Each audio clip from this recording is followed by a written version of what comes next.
السلام علیکم ورحمۃ اللہ وبرکاتہ۔ بسم اللہ الرحمن الرحیم۔ پیارے دوستو، آج وہ ٹاپک ہے جو ہر گھر میں یہ برائی پھیلی ہوئی ہے۔ اجنبی مرد و عورت کا ہاتھ ملانا آپس میں کیسا ہے؟ اگر یہ ویڈیو آج آپ دیکھ لیتے ہیں تو یقیناً انشاءاللہ اللہ کے فضل و کرم سے آپ بڑے سے گناہ سے جو ہے وہ بچ جائیں گے۔ آپ سنیے گا کہ مرد و عورت کا ہاتھ ملانا کتنا گناہ ہے حدیث پاک میں۔ برائی بھی آپ سنتے ہیں، نیکی بھی سن لیا کریں تاکہ آپ کی زندگی میں کچھ تبدیلی آئے۔ اجنبی مرد و عورت کا آپس میں ہاتھ ملانا جائز نہیں، گناہ ہے، حرام ہے اور دین کی تعلیمات کے واضح خلاف ہے۔ نامحرم مرد کو چھونے سے متعلق پیارے نبی کریم علیہ السلام کے فرامین آپ سنیں تو انشاءاللہ آپ کے اندر خوف پیدا ہو جائے گا۔ یہ مختصر سی زندگی ہے، اس کو قرآن و حدیث کے مطابق گزاریں، یقین جانی آخرت بڑی مشکل ہے۔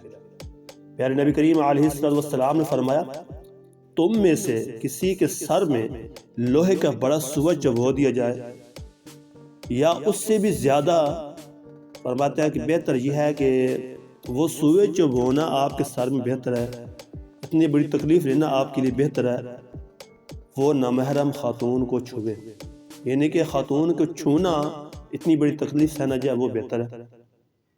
نمبر 2 پر پیارے نبی کریم فرماتے ہیں کہ کسی شخص کے سر میں لوہے کی کنگھی پھیری جائے حتیٰ کہ وہ اس کا گوشت چیرتی ہوئی ہڈی تک پہنچ جائے، یہ اس سے بہتر ہے کہ کوئی ایسی عورت اس مرد کو چھوے جو اس کی محرم نہ ہو۔ نمبر 3 حضرت ام عائشہ صدیقہ رضی اللہ عنہ فرماتی ہیں کہ اللہ کی قسم پیارے نبی کریم نے فرمایا، پیارے نبی کریم علیہ السلام بیعت کرتے ہوئے کبھی کسی عورت غیر محرم کو ہاتھ نہیں لگایا، ان کے ہاتھ میں ہاتھ نہیں دیا، اور عورتیں ہمیشہ زبان سے ہی بیعت کرتی تھیں۔